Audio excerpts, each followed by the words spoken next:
28 जून 2025 की सुबह थी। पाकिस्तान के इस्लामाबाद और पंजाब से कुछ परिवार खुश होकर स्वात घाटी घूमने आए थे। गर्मी का मौसम था, लेकिन वहाँ की ठंडी हवा सुकून देती थी। पिछली रात उन्होंने होटल में रुककर अगले दिन का प्लान बनाया था। सुबह सुबह नदी किनारे चलेंगे, नाश्ता करेंगे, कुछ फोटो खींचेंगे, फिर आगे बढ़ेंगे। किसी ने सोचा भी नहीं था कि वो सुबह का नाश्ता उनकी जिंदगी का आखिरी पल बन जाएगा। सुबह करीब 8 बजे करीब 17 से 18 लोग, जिनके छोटे बच्चे, औरतें, पुरुष सब शामिल थे, नदी के पास पहुंचे। नदी के किनारे पत्थरों पर बैठ गए। किसी ने पराठे निकाले, किसी ने बच्चों को बिस्किट दिए, फोन निकाले गए, सेल्फीज ली गई, हंसी ठहाके गूंजे। लेकिन तभी अचानक मौसम बदलने लगा। पहाड़ों की ओर काले बादल जमा होने लगे। किसी को अंदाजा नहीं था कि ऊपर पहाड़ों पर तेज बारिश हो रही थी।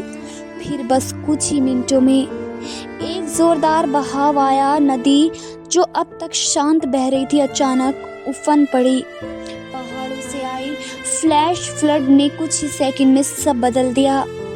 लोगों को संभलने का मौका तक नहीं मिला। जो जहां बैठा था पानी के साथ बह गया। एक माँ ने अपने बच्चे को जोर से पकड़ा, पर पानी का बहाव इतना तेज था कि दोनों फिसल गए। एक पिता दौड़ा शायद अपनी बेटी को बचाने, लेकिन वो खुद भी डूब गया।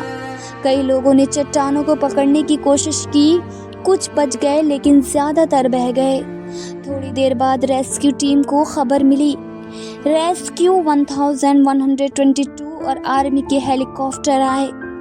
डाइवर्स ने नदी में गोता लगाकर तलाश शुरू की। पहला शव मिला, एक बच्चा, उसके हाथ में एक खिलौना था।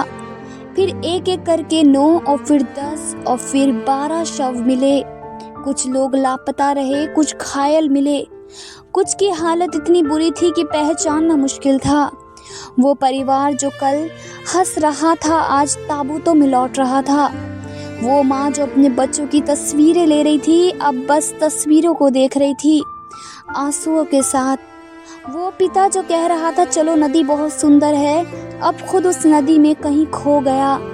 सरकार की तरफ से पहले ही चेतावनी थी, नदी के पास मत जाएं। सेक्शन 144 लागू है, लेकिन लोगों ने उसे नजरअंदाज किया।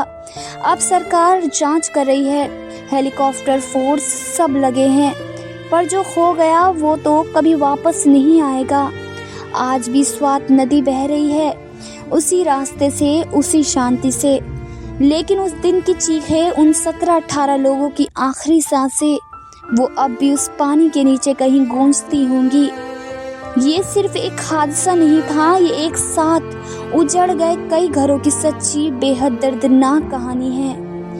दोस्तों, ऐसी ही कहानियों को सुनने के लिए हमारे चैनल को सब्सक्राइब ज़रूर करें। Thanks for watching my video.